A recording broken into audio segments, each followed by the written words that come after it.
Hello बच्चों, आइए प्रश्न को पढ़ते हैं और समझते हैं। क्या शून्य वेक्टर की दिशा का कोई अर्थ हो सकता है? तो बच्चों, प्रश्न में हमें पूछा गया है कि क्या शून्य वेक्टर है उसकी दिशा का कोई अर्थ हो सकता है या नहीं। तो बच्चों, प्रश्न को हल करने से पहले हम प्रश्न की मुख्य अवधारणा के बारे में जान लेते हैं। इस प्रश्न के लिए बच्चों हमारी मुख्य अवधारणा यह होगी कि हम वेक्टर या सदिश किसे कहते हैं बच्चों। वेक्टर या सदिश वह राशि होती है जिस राशि की जिस राशि का परिमाण, जिस राशि का क्या होता है बच्चों, परिमाण तथा निश्चित निश्चित एक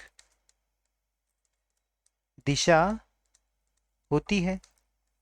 निश्चित एक दिशा होती है। तो वह राशि जिसका कोई परिमाण होगा और जिसकी कोई दिशा होगी।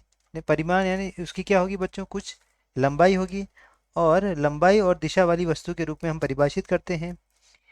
तो यहाँ पर एक दिशा वाले वेक्टर के लिए हम यदि देखें प्रश्न के हल में, यदि हम देखें बच्चों प्रश्न के हल में, तो मान लेते हैं ये हमारा एक वेक्टर ए है जिसको हम 4 आई कैप लिख रहे हैं।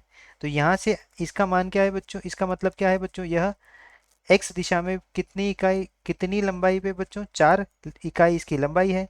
तो यह किस दिशा में बच्चों, एक्स दिशा में हो गया यहाँ पर। तो यदि हम वेक्टर बी इस प्रकार लिखते हैं कि 6 जे कैप है, तो यह किस किस प्रकार आएगा बच्चों, यह वाई दिशा में किस प्रकार है बच्चों, 6 इकाई है, यह वाई दिशा में। तो यहाँ पर यदि हम वेक्टर ए को 0 गुणा आई कैप कर लें, या 0 गुणा जे कैप कर लें, या 0 गुणा के कैप कर लें, तो यह किसके बराबर आएगा बच्चों, 0। यह भी 0 और यह भी 0 आएगा। तो यहाँ इसका परिमाण क्या हो गया बच्चों, परिमाण 0 हो गया। जब परिमाण ही 0 हो गया तो इसकी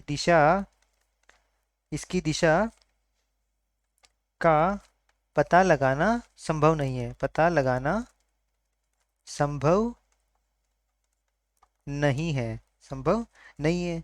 तो बिना लंबाई के शून्य वेक्टर किसी विशेष दिशा में अंकित नहीं करता है।